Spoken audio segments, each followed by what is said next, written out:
Ngayong araw ay bibiyahe kami papuntang Tabok. Kung makikita nyo, medyo madilim-dilim pa. Madaling araw kasi kami nagbiyahe papuntang Tabok. Sinabi ng Allah subhanahu wa ta'ala sa makatwid, gunitain ninyo ako at alalahanin ko kayo. At magpasalamat sa akin at huwag tumanggi sa pananampalataya. Para sa akin, ang ibig sabihin, alalahanin natin ng Allah subhanahu wa ta'ala.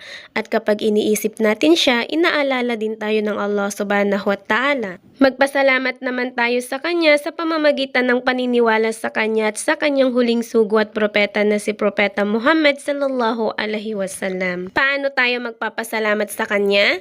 Ito po yung hadith ng Nabi Muhammad sallallahu alaihi wasallam. Tulad ngayon, maglalakbay kami ng asawa ko. Iniwan ko sa bahay ang mga mahal ko sa buhay. At bilang isang Muslim, tinuruan tayo ng Nabi sallallahu alaihi wasallam kung ano ang sasabihin natin. Nakalagay sa hadith Isnul Muslimin, panalangin ng naglalakbay para sa kanyang iniwan. Astaudiukumul ladzi la tazi'u wada'i'uhu. Ang kahulugan niya, kayo'y aking iiwan sa pangangalaga ng Allah, na kailanman ay hindi nawawala ang anumang ipinagkatiwala sa kanya. Kapag nakasakay naman po tayo sa bus, eroplano, tricycle, bangka, meron din pong tinuro ang Propeta Muhammad sallallahu alaihi wasallam na babanggitin natin o sasabihin natin bilang pag-alala sa Allah subhanahu wa ta'ala. Ang babanggitin natin kapag nakasakay tayo,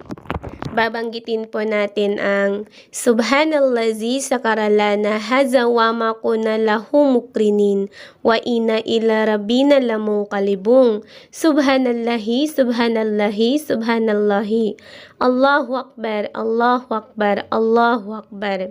Bismillahi tawakkaltu alallahi wala hawla wala quwata illa billah.